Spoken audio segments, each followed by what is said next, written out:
السلام علیکم ورحمۃ اللہ تعالی وبرکاتہ۔ نحمده ونصلي ونسلم على رسوله الكريم، اما بعد فاعوذ باللہ من الشیطان الرجیم، بسم اللہ الرحمن الرحیم۔ ان اللہ وملائکتہ یصلون علی النبی یا ایہا الذین آمنوا صلوا علیہ وسلموا تسلیما۔ اللہم صلی علی سیدنا ومولانا محمد معدن الجود والکرم وآلہ الکرام وابنہ الکریم وبارک وسلم صلاۃ وسلاما علیک یا رسول اللہ صلی اللہ تعالی علیہ وسلم۔ توحید الہی کا بیان جاری ہے اور اس کی کچھ وضاحت اس سے پہلے والے درس میں آئی کہ توحید کا مطلب کیا ہوتا ہے، اللہ تبارک و تعالیٰ کو ایک ماننا۔ اب یہاں سے یہ بات بیان کریں گے کہ توحید الہی کے دلائل قرآن مجید کے اندر بیان کیے گئے قرآن کی کون سی آیتیں ہیں جو اللہ تبارک و تعالیٰ کی توحید پر دلالت کرتی ہیں، اسی کو کہتے ہیں توحید الہی قرآن کی روشنی میں۔ فرماتے ہیں اللہ کریم وحدانیت، اللہ کریم کی وحدانیت کے ثبوت، یعنی اللہ تبارک و تعالیٰ ایک ہے، اس کا ثبوت ایک تو عقلی ہے جو اوپر کچھ باتیں اس سے پہلے بیان کی گئی تھی کہ انسان اپنی عقل کے ذریعے سے بھی غور و فکر کرے تو وہ اس نتیجے پر پہنچ جائے گا کہ اللہ تبارک و تعالیٰ موجود ہے، پوری کائنات کا بنانے والا کوئی ہے اور وہی خدا ہے۔ تو یہ تو عقلی چیزیں ہو گئیں، یعنی انسانی عقل خود یہ اللہ تبارک و تعالیٰ کے وجود کی دلیل ہے، بشرطے کہ عقل صحیح ہو اور صحیح عقل کا استعمال کرے۔ اگر عقل زائل ہو چکی ہے، عقل ختم ہو چکی ہے، تو ایسی صورت میں وہ غور و فکر کرنے کا مادہ ہی ختم ہو چکا ہے، تو وہ اس نتیجے پر پہنچ ہی نہیں پائے گا۔ یا یہ ہے کہ عقل تو صحیح ہے لیکن اس کا استعمال صحیح نہیں کر رہا ہے، اس کو صحیح طریقے سے صحیح جگہ پر استعمال نہیں کر رہا ہے، تو پھر ایسی صورت میں بھی اس کا وہ فائدہ نہیں ہوگا جو ہونا چاہیے۔ خدائے رحمان کے ایک ہونے کا یقین رکھتی ہے، یعنی عقل صحیح جو ہے وہ اللہ تبارک و تعالیٰ کے ایک ہونے کا یقین رکھتی ہے۔ جیسے کہ میں نے اس سے پہلے والے درس میں کچھ عقلی دلیلیں بتائی تھی کہ اگر ایک سے زیادہ خدا ہوتے تو یہ دنیا کا نظام، یہ دنیا کا سسٹم یہ ختم ہو جاتا، یہ تباہ و برباد ہو جاتا، پوری دنیا تباہ و برباد ہو جاتی۔ تو عقل کہتی ہے کہ ایک ہی ہے، دنیا کا چلانے والا ایک ہی ہے۔ اگر دو خدا ہوتے تو یا تو دنیا کا جو نظام ہے، یہ جو دن رات وغیرہ آتے جاتے ہیں، یا اس میں ان کی رفتار میں تیزی آ جائے گی اگر دو لوگ ایک ہی طرف چلائیں گے، یا تو دونوں جو ہے کہ ایک دوسرے کے خلاف جا کر اس کو چلائیں گے تو پھر دنیا تباہ و برباد ہو جائے گی۔ تو ایسی صورت میں یہ عقل ہی بتا رہی ہے کہ اللہ تبارک و تعالیٰ ایک ہے، شرط یہ ہے کہ عقل صحیح ہو۔ اسی لیے دنیا کے بڑے بڑے حکماء، یعنی حکمت والے، دانشور، عقل رکھنے والے اور فلسفی ایک خدا کے قائل ہیں، اور دوسرے ثبوت وہ ہیں جن کو قرآن کریم نے مختلف مقامات پر بیان کیا، یعنی قرآن کی آیتوں کے اندر موجود ہے، اور وہ یہ ہے قرآن کے اندر جو اللہ تبارک و تعالیٰ کی وحدانیت کو بیان کیا مختلف آیتوں کے اندر۔ پہلی آیت کریمہ اللہ تبارک و تعالیٰ ارشاد فرماتا ہے، دوسرے پارے کی سورہ بقرہ کی آیت ہے، سورہ بقرہ کی 163 نمبر کی آیت۔ اللہ تعالیٰ ارشاد فرماتا ہے وَإِلَٰهُكُمْ إِلَٰهٌ وَاحِدٌ لَا إِلَٰهَ إِلَّا هُوَ الرَّحْمَٰنُ الرَّحِيمُ، کہ تمہارا معبود ایک معبود ہے، یعنی تمہارا خدا ایک خدا ہے اور اس کے سوا کوئی معبود نہیں، اس کے سوا کوئی بھی خدا نہیں، اس کے سوا کوئی بھی عبادت کے لائق نہیں، اور وہی بڑی رحمت والا ہے، مہربان ہے۔ دیکھیں یہاں پر فرمایا گیا کہ اللہ تبارک و تعالیٰ ایک ہے اور اس کے سوا کوئی بھی عبادت کے لائق نہیں۔ دوسری آیت کریمہ تیسرے پارے کی سورہ آل عمران کی آیت نمبر 18، اللہ تبارک و تعالیٰ ارشاد فرماتا ہے شہید اللہ انہ لا الہ الا ہو والملائکۃ واولو العلم قائما بالقسط، اللہ نے گواہی دی کہ اس کے سوا کوئی معبود نہیں، اور فرشتوں نے اور عالموں نے انصاف سے قائم ہو کر، یعنی فرشتوں نے بھی اللہ کے ایک ہونے کی گواہی دی اور علم والوں نے بھی اللہ کے ایک ہونے کی گواہی دی۔ اب یہاں پہ چلیے فرشتے گواہی دیں تو ان کی گواہی کو جھٹلایا جا سکتا ہے، اور انسانوں میں جو علم والے وہ گواہی دے تو ان کی گواہی کو بھی جھٹلایا جا سکتا ہے، لیکن اللہ تعالیٰ خود فرماتا ہے شہید اللہ نے گواہی دی کہ اللہ کے سوا کوئی معبود نہیں، تو اس سے بڑی تو کوئی گواہی ہو ہی نہیں سکتی کہ اللہ تبارک و تعالیٰ خود گواہی دے رہا ہے کہ اس کے سوا کوئی معبود نہیں، تو یہ سب سے بڑی گواہی ہے۔ تیسری آیت کریمہ اللہ تعالیٰ ارشاد فرماتا ہے 17ویں پارے کی آیت ہے، لو کان فیہما آلہۃ الا اللہ لفسدتا، سورہ انبیاء آیت نمبر 22۔ ترجمہ ہے کہ اگر آسمان و زمین میں اللہ کے سوا اور بھی خدا ہوتے تو ضرور وہ تباہ ہو جاتے۔ یعنی اگر آسمان و زمین کے اندر چند خدا ہوتے، ایک کے علاوہ ایک سے زیادہ خدا ہوتے، تو یہ زمین و آسمان تباہ و برباد ہو جاتے۔ وہی بات ہوتی کہ ایک خدا چاہتا کہ یہ ہونا چاہیے، دوسرا خدا چاہتا کہ یہ ہونا چاہیے، اس کے خلاف چاہتا، اس کے اپوزٹ اس کی جو ہے کہ یہ اس کا ارادہ ہوتا، اس کی مشیت ہوتی۔ تو اس طرح دو خدا ہوتے یا دو سے زیادہ خدا ہوتے تو یہ زمین و آسمان اور یہ پوری کائنات کا نظام تباہ و برباد ہو جاتا، لیکن تباہ و برباد نہیں ہوا۔ یہ لاکھوں سال سے، ہزاروں سال سے اسی طریقے سے چل رہا ہے کائنات کا نظام، یہ دن اور رات کا نظام اور یہ پورا سسٹم دنیا کا اسی انداز میں چل رہا ہے۔ اس کا مطلب یہ ہے کہ ان کا چلانے والا ایک ہی ہے، ایک سے زیادہ نہیں۔ اس آیت کریمہ سے یہ بات ثابت ہوتی۔ چوتھی آیت کریمہ، پارہ نمبر 18 سورہ مؤمنون آیت نمبر 91، اللہ تعالیٰ فرماتا ہے کہ اذا لذهب كل الہ بما خلق ولعلى بعضهم على بعض سبحان اللہ عما یصفون۔ یوں ہوتا، یعنی یوں ہوتا کا مطلب کہ اگر ایک سے زیادہ خدا ہوتے تو ہر خدا اپنی مخلوق لے جاتا، یعنی اپنی مخلوق کو ختم کر دیتا، اور ضرور ایک دوسرے پر اپنی تعلی یعنی برتری چاہتا۔ یعنی ابھی دو خدا ہوتے یا دو سے زیادہ خدا ہوتے تو ہر خدا یہ چاہتا کہ میری بڑائی ظاہر ہو جائے، ہر خدا یہ چاہتا کہ میں بڑا ہوں اور سامنے والا جو ہے وہ چھوٹا ہے۔ تو اس طرح ان کے دونوں آپس کے اندر اختلاف ہوتے، یا دو سے زیادہ خدا ہوتے تو ان میں بڑے زیادہ اختلافات ہوتے، اور خداؤں کے درمیان جب اختلافات ہو جاتے تو پھر مخلوق کا کیا ہوتا؟ یہ تو بفرض محال یہ بات کہی جا رہی ہے، یہ ممکن ہی نہیں ہے کہ ایک سے زیادہ خدا ہو۔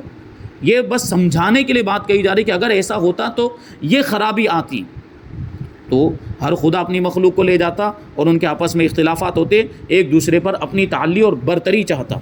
پاکی ہے اللہ کو ان باتوں سے جو یہ بناتے ہیں، یعنی کفار و مشرکین، یہود و نصارہ، جو اللہ تبارک و تعالیٰ کی طرف غلط عقیدہ منسوب کرتے ہیں، اللہ تبارک و تعالیٰ کا بیٹا مانتے ہیں، اللہ تبارک و تعالیٰ کی بیٹیاں مانتے ہیں، معاذ اللہ یہ مشرکین ایک سے زیادہ خدا مانتے ہیں۔ اللہ تبارک و تعالیٰ ان ساری باتوں سے پاک ہے، یعنی اللہ تبارک و تعالیٰ کا کوئی بیٹا بھی نہیں، اللہ تبارک و تعالیٰ کی بیٹیاں بھی نہیں، اللہ تبارک و تعالیٰ کی کوئی بیوی بھی نہیں ہے، اور اللہ تبارک و تعالیٰ کے علاوہ کوئی دوسرا خدا بھی نہیں، کوئی دوسرا معبود بھی نہیں۔ اللہ تعالیٰ ان ساری چیزوں سے پاک ہے۔ لم یلد ولم یولد، نہ وہ کسی کا بیٹا ہے نہ اس کا کوئی بیٹا ہے،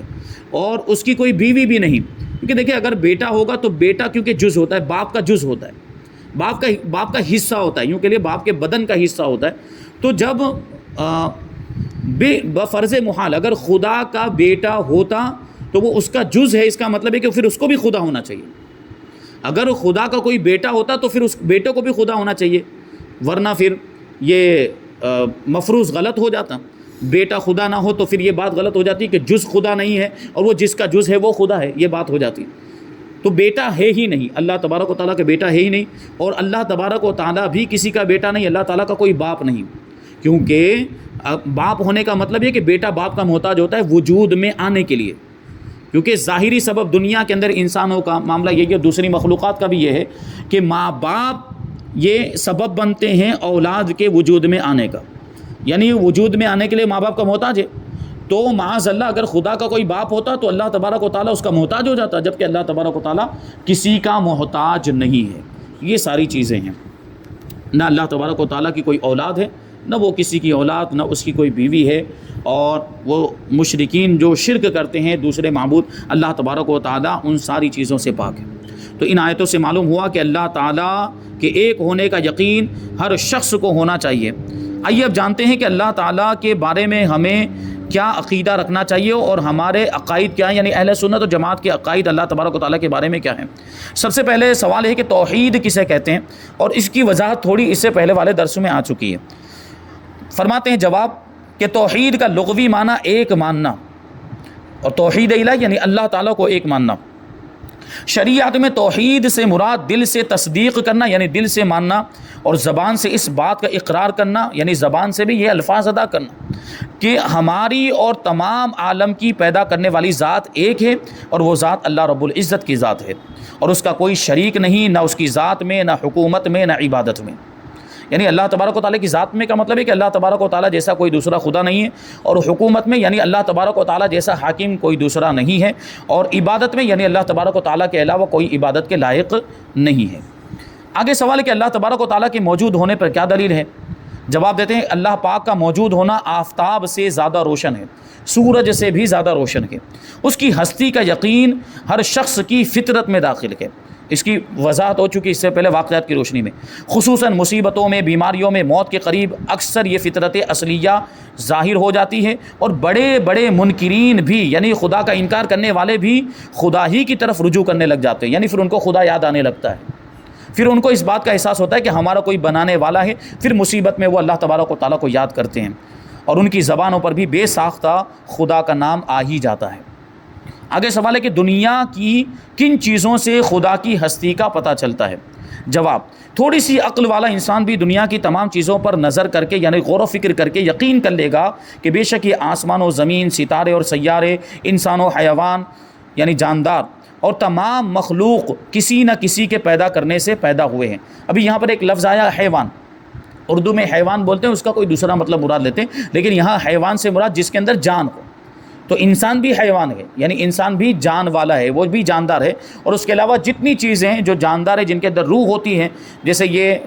جانور جن کو ہم لوگ کہہ لیتے ہیں گائے، بھینس، بکری وغیرہ، یہ بھی جاندار میں آئیں گے، پرندے بھی جو سارے ہیں وہ بھی جاندار میں آئیں گے، تو یہ ہو گیا جن کے اندر روح ہوتی ہے وہ سب جاندار ہوئے، اور ان کو حیوان کہا جائے گا۔ تو یہ تمام مخلوقات کسی نہ کسی کے پیدا کرنے سے پیدا ہوئے ہیں، آخر کوئی ہستی تو ہے جس نے ان کو پیدا کیا، اور جس طرح چاہتا ہے ان میں تصرف کرتا ہے، یعنی ان میں رد و بدل کرتا ہے، کسی کو موت دے دیتا ہے، اور کوئی چیز پہلے موجود نہیں تھی اس کو موجود فرماتا ہے، اس میں تبدیلی پیدا فرماتا ہے۔ جیسے ہم دیکھتے ہیں ساری مخلوقات کو کہ ان مخلوقات کا معاملہ ایسا ہوتا ہے کہ جب وہ ان کی ابتدا ہوتی ہے تو ان کی الگ کیفیت ہوتی ہے، پھر جب ان میں اضافہ، جیسے ہم درخت کو دیکھیں، درخت جب اگتا ہے تو چھوٹا سا پودا ہوتا ہے، پھر وہ بڑا ہوتے ہوتے تناور درخت بن جاتا ہے، اس میں شاخیں نکل جاتی ہے، اس میں پتے آ جاتے ہیں، پھل والا درخت ہے تو اس میں پھل بھی آ جاتے ہیں۔ یہ اللہ تبارک و تعالیٰ کی قدرت ہے، یہ سارے تصرفات اللہ تبارک و تعالیٰ ہی کرتا ہے۔ انسان کے اندر بھی ہم دیکھ لیں تو انسان کی زندگی کے بھی کتنے مراحل، انسان پیدا ہوتا ہے، اور پیدا ہونے سے بھی پہلے اگر آپ دیکھیں تو انسان پہلے انسان وہ نطفے کی شکل میں ہوتا ہے جو مرد کی پشت میں ہوتا ہے، اور اس سے پہلے تو کچھ بھی نہیں، نطفے سے پہلے کچھ بھی نہیں، وہ خون سے نطفہ تیار ہوتا ہے، وہ نطفہ مرد کی پشت میں رہتا ہے، پھر وہاں مرد کی پشت سے وہ عورت کے رحم میں منتقل ہوتا ہے، جب آپس میں جسمانی تعلق قائم ہوتا ہے نکاح کے بعد، اور بغیر نکاح کے بھی ہو سکتا ہے، لیکن صحیح طریقہ قانون قدرت یہ ہے کہ نکاح کیا جائے، رشتہ ازدواج قائم کیا جائے، اس کے بعد وہ جسمانی تعلق ہو تو اس کو صحیح اور جائز مانا جائے گا، اور یہی طریقہ یہ اللہ تبارک و تعالیٰ کی مراد بھی ہے کہ اسی کو نسل بڑھانے کا یہی طریقہ اختیار کیا جائے، یعنی نکاح والا طریقہ ہی اختیار کیا جائے۔ اس کے علاوہ جو طریقے ہیں یعنی نکاح کے بغیر جسمانی تعلق قائم کرنا یہ حرام، ناجائز و گناہ ہے، اسلام اور شریعت اس کی اجازت نہیں دیتی ہے۔ بہرحال جسمانی تعلق قائم ہوتا ہے تو وہ نطفہ منتقل ہو کر عورت کے رحم میں یعنی بچے دانی میں پہنچ جاتا ہے، پھر وہاں پہ کتنے مراحل ہیں انسان کے پیدا ہونے کے، وہ مراحل جو آپ دیکھیں تو وہ پیٹ کے اندر جو بچہ ہو وہ 9 مہینے تک رہتا ہے، تو اس کے مختلف مراحل، پہلے تو وہ ایک مدت تک وہ نطفے ہی کی شکل میں رہتا ہے، جیسے ابھی پہنچا ہے ویسے وہ ایک مدت تک نطفے کی شکل میں رہتا ہے، پھر وہ جمع ہوا خون بن جاتا ہے، پھر وہ تھوڑی مدت کے بعد گوشت کا لوتھڑا بن جاتا ہے، پھر تھوڑی مدت گزرتی ہے کہ اس میں اعضاء نکلنے لگتے ہیں، یعنی ہاتھ نکلے، پاؤں نکلے، چہرہ بن گیا، آنکھیں بن گئی وغیرہ وغیرہ، یہ بن جاتی، یہاں تک کہ 4 مہینے یعنی 120 دن مکمل ہو جاتے ہیں، اور اس کے سارے اعضاء تیار ہو جاتے ہیں، وہ مکمل جسم بن جاتا ہے، پھر اس کے اندر روح پھونکی جاتی ہے، اس کے اندر جان ڈالی جاتی ہے، پھر وہ اور ترقی کرتا ہے، وہ اور اندر چھوٹا رہتا ہے سائز میں، پھر اس کا سائز بڑھتا رہتا ہے، پھر وہ ایک وقت ایسا آتا ہے کہ اس کے دنیا میں آنے کا وقت آ جاتا ہے، تو وہ اپنی ماں کے رحم سے دنیا میں پیدا ہوتا ہے، پھر دنیا میں پیدا ہونے کے بعد بھی مختلف مراحل، کہ پہلے وہ ابھی پیدا ہوا ہے تو بچہ ہے، اب اس کے اندر بولنے کی طاقت نہیں ہے، اس کے اندر چلنے کی طاقت نہیں ہے، وہ خود کھانا نہیں کھا سکتا ہے، اور استنجا وغیرہ کے معاملات ہو جائے تو وہ خود پاکی حاصل نہیں کر سکتا، پانی کا استعمال نہیں کر سکتا، وہ ہر چیز میں اپنے ماں باپ کا محتاج ہے اور دوسرے بڑے لوگوں کے کا محتاج ہوتا ہے۔ لیکن دھیرے دھیرے اللہ تبارک و تعالیٰ اس کو طاقت عطا فرماتا ہے. اس میں طاقت آتی ہے تو چلنے لگ جاتا ہے, پھر اور بڑا ہوتا ہے تو بولنے بھی لگ جاتا ہے, پھر اور بڑا تو طاقت میں مزید اضافہ ہوتا ہے یہاں تک کہ بالغ ہو جاتا ہے, تو اور جو ہے کہ اس کے اندر طاقت آ جاتی ہے, یہاں تک کہ پھر وہ نکاح کے شادی کے لائق ہو جاتا ہے, وہ شادی کر لیتا ہے, نوجوان ہو جاتا ہے. پھر ایک وقت ایسا آتا ہے کہ پھر اس کی یہ طاقت ختم ہونے لگ جاتی ہے, یعنی بڑھاپے کی طرف وہ جانے لگتا ہے, تو پھر وہ کمزوری آ جاتی ہے. اللہ تبارک و تعالیٰ نے قرآن مجید کے اندر ان مراحل کو بیان کیا کہ انسان جب پیدا ہوا تھا تو کمزور تھا, پھر اللہ تبارک و تعالیٰ نے اس کو طاقت عطا فرمائی, پھر ایک وقت ایسا آتا ہے کہ پھر وہ کمزوری کی طرف دوبارہ پلٹ کر جاتا ہے, یعنی بڑھاپے میں پھر وہی کمزوری آ جاتی ہے, یعنی بڑھاپے میں پھر اعضاء کی طاقت ختم ہو جاتی ہے, پھر ایک وقت ایسا آتا ہے کہ انسان مر جاتا ہے. تو اپنے وجود کے اندر ہی اگر انسان غور و فکر کرے, انسان اپنے بارے میں خود سوچے کہ میں کیا تھا, کیا ہو گیا اور آگے میرا کیا ہونے والا ہے, تو اسے خود یقین ہو جائے گا کہ اس کا کوئی پیدا کرنے والا ہے, اور یہ سارے تصرفات وہی ذات کرتی ہے جو اللہ تبارک و تعالیٰ کی ذات ہے. جب ہم کسی تخت یا کرسی وغیرہ بنی ہوئی چیزوں کو دیکھتے ہیں تو فوراً سمجھ لیتے ہیں کہ ان کو کسی نہ کسی کاریگر نے بنایا ہے, اگرچہ ہم نے اپنی آنکھ سے اس کو بناتے ہوئے نہیں دیکھا. ایک عرب بدو یعنی دیہاتی نے کیا خوب بات کہی کہ اونٹ کی مینگنی دیکھ کر اونٹ کا یقین ہو جاتا ہے, اور نقش قدم دیکھ کر یعنی پاؤں کے نشان دیکھ کر چلنے والے کا ثبوت ملتا ہے. تو پھر ان برجوں والے آسمان اور کشادہ راستے والی زمین کو دیکھ کر اللہ پاک کے صانع عالم ہونے یعنی دنیا کو پیدا کرنے والا ہونے کا یقین کیوں کرنا ہوگا. فی الواقع یعنی حقیقت میں آسمان و زمین کی پیدائش, رات دن کا اختلاف یعنی رات دن کا آنا جانا اور ان کا چھوٹا بڑا ہونا, ستاروں کا خاص نظام اور ان کی مخصوص گردش یعنی ستاروں کا مخصوص انداز میں گھومنا, اس بات کی کھلی ہوئی دلیلیں ہیں کہ ان کا کوئی پیدا کرنے والا ضرور ہے جو بڑی زبردست قوت و قدرت والا اور بہت بڑا حکیم یعنی حکمت والا اور با اختیار ہے. اور یہ بات بھی ذہن میں رہے کہ اللہ تبارک و تعالیٰ کا کوئی بھی کام حکمت سے خالی نہیں, اللہ تبارک و تعالیٰ کے ہر کام میں کوئی نہ کوئی حکمت ہے. اللہ تبارک و تعالیٰ نے کوئی بھی چیز بیکار نہیں پیدا کی, ہر چیز کا کوئی نہ کوئی مقصد اور ہر چیز کے اندر کوئی نہ کوئی فائدہ ہے. اب ہم کو سمجھ میں آئے کہ نہ آئے, ہماری عقل وہاں تک پہنچ سکتی ہو یا نہ پہنچ سکتی ہو. میں نے غالباً شاید آپ کو اس سے پہلے ایک وہ واقعہ یا جو ہے کہ ایک عبرت ناک کہانی جیسا آپ کہہ لیجئے سمجھنے کے لیے کہ ایک شخص کو سیب کھانے کی خواہش ہوئی. اب آپ سیب کے درخت کو دیکھیں تو سیب کا درخت اونچا ہوتا ہے, وہ سیب بھی اونچائی پر لگتے ہیں, اس کو ایسے ہاتھ بڑھا کر توڑا نہیں جا سکتا, اس کے لیے کوئی ذریعہ استعمال کرنا پڑے گا, کوئی توڑنے کے لیے کوئی ایسا آلہ تیار کر کے اس کو توڑا جائے, یا اس کو درخت پہ چڑھ کر توڑنا پڑے گا, یا پتھر وغیرہ مار کر. بہرحال وہ شخص اس کو جو ہے کہ سیب کھانے کی خواہش ہوئی تو وہ سیب توڑ نہیں پایا. اب وہ سیب کے درخت کے نیچے بیٹھ گیا. اب اس کی نظر پڑی سامنے زمین کے اوپر تربوز اگے ہوئے تھے, اور اس کو تربوز کھانے کی خواہش نہیں تھی, اس کو سیب کھانے کی خواہش تھی. تو اب وہ اپنے من میں ہی یہ سوال کرنے لگا اور معاذاللہ خدا کی ذات پر اعتراض کرنے لگا کہ اللہ تبارک و تعالیٰ نے سیب کو زمین پر کیوں نہیں لگایا اور یہ تربوز کو اوپر درخت کے اوپر کیوں نہیں لگایا. وہ سوچ رہا تھا ایسا کیوں نہیں ہوا, یعنی سیب نیچے ہوتا تو ابھی آسانی کے ساتھ اٹھا کر میں کھا لیتا. ابھی وہ سوچ ہی رہا تھا, ابھی وہ یہ مرحلہ اس کا غور و فکر کا جاری ہی تھا کہ اچانک ایک سیب ٹوٹ کر اس کے سر پہ گرا. اب اس کو حکمت سمجھ میں آئی کہ اگر تربوز ہوتا تو اس کے سر کا کیا حال ہوتا. تربوز اوپر درخت کے اوپر ہوتا اور وہ تربوز گر جاتا اس کے سر کے اوپر, تو پھر اس کی کیا کیفیت ہوتی, اس کے سر کا کیا معاملہ. اب اس کو سمجھ میں آیا کہ اللہ تبارک و تعالیٰ کے ہر کام میں کوئی نہ کوئی حکمت اور راز پوشیدہ ہے, وہ ہمیں سمجھ میں آئے یا نہ آئے. ابھی ایک تحریر جو ہے کہ سوشل میڈیا پر میں نے پڑھی, بڑی جو ہے کہ ایمان کو تازہ کرنے والی چیز. اللہ تبارک و تعالیٰ کا ہر کام دیکھیے حکمت والا ہوتا ہے. یہ سمجھنے سمجھانے کے لیے اور نصیحت کے لیے یہ باتیں بیان کی جاتی ہے. ایک شخص تھا جو بہت بڑا تاجر تھا, اب اور دوسرے بھی سب تاجر مل کر ایک جہاز پر سوار ہوئے اور سمندر میں جانے لگے. تو اب کیا ہوا کہ وہ جہاز ڈوبنے لگا, طوفان آ گیا یا کوئی اور وجہ تھی, وہ جہاز ڈوبنے لگا. تو لوگوں نے آپس میں مشورہ کیا کہ کیا کرنا چاہیے. تو یہ مشورہ ہوا کہ جہاز میں جو سامان ہے وہ سامان ہم تھوڑا دریا میں سمندر کے اندر پھینک دیتے ہیں, کیوں کیا ہوگا کہ اس سے وزن کم ہو جائے گا تو ہم ڈوبنے سے بچ جائیں گے. تو لوگوں نے مشورہ کیا. تو یہ جو تاجر سب سے زیادہ اسی کا سامان تھا جس کی ہم بات کر رہے ہیں, جس کا واقعہ بیان کیا جا رہا ہے. تو سارے تاجروں نے یہ کہا کہ اس کا سامان پھینک دیتے ہیں, اس کا سامان سمندر کے اندر ڈال دیتے. تو اب یہ کہنے لگا کہ میرا ہی سامان کیوں, سب کا تھوڑا تھوڑا سامان, سب کے پاس سامان تجارت تھا, خرید و فروخت کا سامان. تو اس نے کہا کہ سب کا تھوڑا تھوڑا سامان لے کر دریا میں پھینک دیتے, وزن میں سے بھی کم ہو جائے گا. لوگوں نے اس کی بات نہیں مانی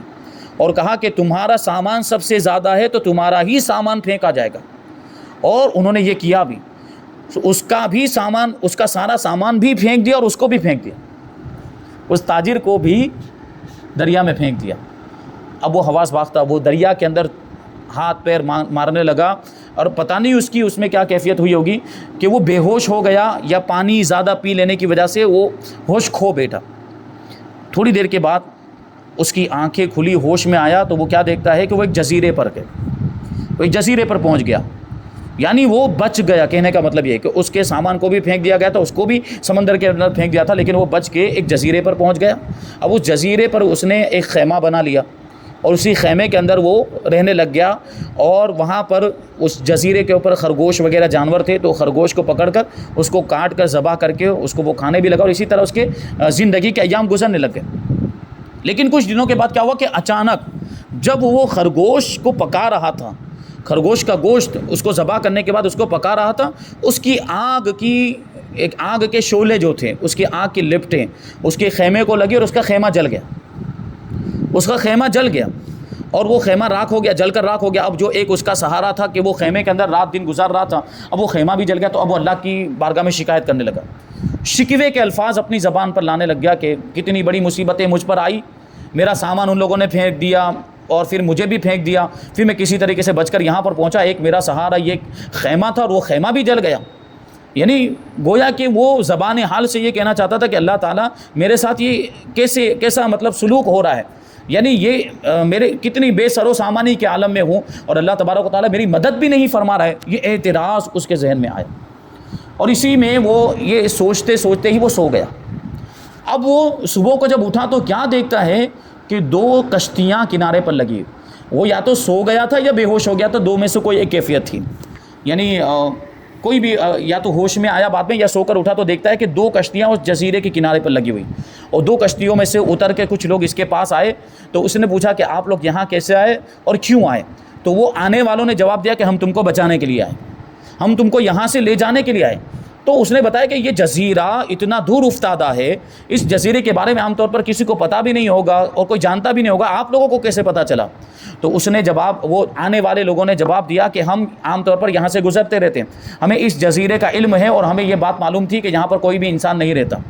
ہم روزانہ یا جب بھی یہاں سے گزرتے تھے تو ہم ویسے ہی گزر جاتے، ہماری کوئی توجہ نہیں ہوتی تھی جزیرے کے اوپر، لیکن آج جب ہم یہاں سے گزر رہے تھے تو ہمیں یہاں پر آگ کا دھواں نظر آیا، یعنی دھواں جو ہے کہ اوپر اٹھتا ہوا نظر آیا، تو ہمیں سمجھ میں آیا کہ اس جزیرے پر کوئی انسان ہے جس نے آگ جلائی ہے اور وہ آگ جلا کر ہمیں سگنل دے رہا ہے، تو ہم اس لیے یہاں پر پہنچے تمہیں بچانے کے لیے۔ اور پھر اس نے اللہ کا شکر ادا کیا۔ دیکھیں وہ جو خیمہ جل گیا تو اس میں بھی کتنی بڑی حکمت، خیمہ جب جل گیا تو خیمے کے اندر بھی کتنی بڑی حکمت، تو کشتی والوں کو پتہ چلا کہ اس جزیرے پر کوئی انسان ہے اور وہ بچانے کے لیے آئے۔ اب وہ بچا کر اس کو لے جانے لگے تو راستے میں ان لوگوں نے بتایا، جب اس نے پوری کہانی بتائی کہ ایسا میرے ساتھ ہوا تھا کہ میں ایک جہاز کے اندر تاجروں کے ساتھ تھا اور تاجروں نے مجھے بھی پھینک دیا، میرے سامان کو بھی پھینک دیا، تو وہ جو بچانے والے آئے تھے کشتیاں لے کر، انہوں نے کہا کہ وہ جہاز تو آگے جا کر پورا جہاز ہی ڈوب گیا اور جتنے بھی لوگ تھے سب مر گئے۔ سوچے اللہ تبارک و تعالیٰ نے کس طریقے سے اس کو بچایا، پہلے وہاں جہاز سے بچایا، طوفان سے بچایا، پھر جب اس کو پھینک دیا تو اللہ تبارک و تعالیٰ نے ڈوبنے سے بچایا، جزیرے پر پہنچا تو جزیرے پر بھی اللہ تبارک و تعالیٰ نے اس کی زندگی گزارنے کا انتظام فرما دیا، رزق مہیا فرما دیا، اور پھر وہاں سے بھی کس انداز میں اللہ تبارک و تعالیٰ نے اس کو بچایا۔ تو اللہ تبارک و تعالیٰ کے ہر کام میں کوئی نہ کوئی حکمت ہوتی ہے، اللہ کی ذات پر اعتراض نہیں کرنا چاہیے، اور اللہ تبارک و تعالیٰ ہمارا مالک ہے، اللہ تبارک و تعالیٰ ہمارا خالق ہے۔ ہم اور آپ انسان، ہماری کوئی چیز ہوتی ہے، ہماری ملکیت میں کوئی چیز ہوتی ہے، ہم جس طرح چاہے اس میں تصرف کرتے ہیں، ہم جس طرح چاہے اس میں رد و بدل کر دیں، ہم اپنی ملکیت کی چیز کو توڑ دیں، ہم پر کوئی اعتراض نہیں کر سکتا۔ اسی طرح اللہ تبارک و تعالیٰ ہمارے جسم کا بھی مالک اور ہماری ساری چیزوں کا مالک ہے، وہ ہماری ذات میں جس طرح چاہے تصرف کرے، وہ چاہے تو ہمیں مصیبت میں رکھے، وہ چاہے تو ہمیں راحت میں رکھے، نعمتوں میں رکھے، ہمیں ہر حال میں اللہ سے راضی رہنا چاہیے، یعنی اللہ تبارک و تعالیٰ جس حال میں ہمیں رکھے ہمیں اس حالت میں راضی رہنا چاہیے۔ بس یہ ہونا چاہیے کہ اگر نعمت ملے تو اللہ کا شکر ادا کرنا چاہیے، اور مصیبت آ جائے، کوئی تکلیف آ جائے تو صبر کرنا چاہیے۔ یہ دونوں چیزیں ایمان والوں کے لیے بہت بڑی اللہ تبارک و تعالیٰ کی نعمت ہے کہ مصیبت پر صبر کرے تب بھی ثواب ملے گا، اور نعمت ملنے پر شکر ادا کرے تب بھی ثواب ملے گا۔ وہ جو ایک جملہ کہا جاتا ہے کہ ہمارے تو دونوں ہاتھوں میں لڈو ہیں، کہ مصیبت پہ صبر کرو تب بھی ثواب اور درجات بلند ہو جائیں، اور شکر ادا کرو نعمت پر تو اللہ تبارک و تعالیٰ اس پہ بھی اجر عطا فرمائے۔ اور یہ اللہ والوں کا طریقہ بھی، اللہ والوں کی زندگی کو ہم دیکھیں، اولیاء کرام کی زندگیوں کو دیکھیں تو صبر کا بھی ہمیں نمونہ ملتا ہے ان کی زندگی کے اندر، اور شکر بھی وہ کیسا ادا کرتے تھے، تھوڑی سی بھی نعمت اگر ان کو مل جائے تو اللہ تبارک و تعالیٰ کا شکر ادا کرتے تھے۔ اور ہم کو تو اللہ تبارک و تعالیٰ نے اتنی نعمتیں عطا فرمائی ہے کہ ہم نعمتوں کو شمار ہی نہیں کر سکتے۔ نعمتوں کا شکر ادا کرنا تو درکنار، ہم اس کو شمار ہی نہیں کر سکتے۔ جب شمار ہی نہیں کر سکتے تو شکر ادا کرنا ممکن ہوا؟ ممکن ہی نہیں۔ لیکن ہمیں اپنی طاقت کے مطابق تو شکر ادا کرنا ہی چاہیے، شکر ادا کرنے کی کوشش کرنی چاہیے، کیونکہ اللہ تعالیٰ نے ارشاد فرمایا فاذکرونی اذکرکم واشکروا لی ولا تکفرون، تم میرا ذکر کرو میں تمہارا چرچا کروں گا، اور تم میرا شکر ادا کرو، ناشکری مت کرو۔ شکر ادا کرنا چاہیے۔ جو بندہ شکر ادا کرتا ہے اللہ تبارک و تعالیٰ اس پر مزید انعامات فرماتے ہیں، اس کو اور نعمتیں عطا فرماتے ہیں۔ تو اللہ نے ہمیں جس حالت کو، الحمدللہ ہم تو کھاتے پیتے ہیں، اللہ تبارک و تعالیٰ نے اتنی نعمتیں عطا فرمائی۔ ہم یہ اسی دنیا کے اندر دیکھیں بہت سے لوگ ایسے موجود ہوں گے جن کو 2 وقت کا کھانا بھی میسر نہیں ہے، اور جن کے پاس سر چھپانے کے لیے چھت نہیں ہے، گھر نہیں ہے، اور بہت سارے ایسے غریب لوگ ہیں دوسرے ممالک میں، دیکھ لیں افریقہ کے ممالک میں، کہ وہ بھوک کی وجہ سے مر جاتے ہیں، پیاس کی وجہ سے، پانی نہ ملنے کی وجہ سے مر جاتے ہیں۔ بہت سے ممالک ایسے وہاں غربت کا یہ عالم ہے، اور قحط سالی کا، پانی نہ ہونے کا یہ عالم ہے کہ پانی نہ ملنے کی وجہ سے وہ مر جاتے ہیں۔ اللہ تبارک و تعالیٰ نے تو ہمیں بڑی فراوانی کے ساتھ پانی بھی عطا فرمایا، اور غذائیں بھی، کھانے کی مختلف نعمتیں بھی اللہ تبارک و تعالیٰ نے ہمیں عطا فرمائی۔ تو ہمیں ہر وقت اللہ تبارک و تعالیٰ کا شکر ادا کرنا چاہیے، اور شکر ادا کرنے کا سب سے بہترین اور سب سے بڑا ذریعہ ہے اللہ تعالیٰ کی عبادت۔ اور عبادت میں سب سے بہتر عبادت کون سی ہم اور آپ سب جانتے ہیں، وہ ہے نماز۔ نمازوں کی پابندی کرنی چاہیے، 5 وقت کی نمازیں پڑھیں، اور اس کے علاوہ اللہ تبارک و تعالیٰ کا ذکر کرتے رہیں، اللہ تبارک و تعالیٰ کا شکر ادا کرتے رہیں۔ تو یہ دیکھیں اللہ تبارک و تعالیٰ نے اتنی ساری نعمتیں ہم کو عطا فرمائی ہے، تو ہمیں اس کی نعمتوں کا شکر ادا کرنا چاہیے۔ اور اللہ تبارک و تعالیٰ ہمارا مالک ہے، تو ہماری ذات میں جس طرح چاہے تصرف فرمائے، وہ چاہے تو ہمیں مصیبت میں رکھے، چاہے تو ہمیں نعمت میں رکھے۔ یہ اللہ تبارک و تعالیٰ کو ان ساری چیزوں کا اختیار ہے۔ وہ حکیم ہے، وہ با اختیار ہے، جس کے قبضے قدرت میں، جس کے یہ ساری چیزیں، پوری کائنات کی ساری چیزیں اللہ تبارک و تعالیٰ کے قبضے قدرت میں، اور کوئی بھی چیز اللہ تبارک و تعالیٰ کے قبضے قدرت سے باہر نہیں ہے۔ ساری چیزیں اللہ تبارک و تعالیٰ کی قبضے قدرت میں، یہ چیزیں اللہ تعالیٰ کے قبضے قدرت سے نکل نہیں سکتی۔ اب آگے ایک سوال یہ ہے کہ توحید کے کتنے مرتبے ہیں؟ اب اس کے مراتب یہاں سے بیان کیے جائیں گے کہ توحید کے کتنے مرتبے، یعنی توحید کی درجات کتنے ہیں، اس کے کتنے مرحلے، اس کے کتنے اسٹیجز ہیں۔ انشاءاللہ تبارک و تعالیٰ اس کو یہاں سے بیان کریں گے۔ اللہ تبارک و تعالیٰ کی بارگاہ میں دعا ہے کہ جو کچھ بھی بیان ہوا اس پر ہم سب کو عمل کرنے کی توفیق عطا فرمائے۔ وما علینا الا البلاغ۔ السلام علیکم۔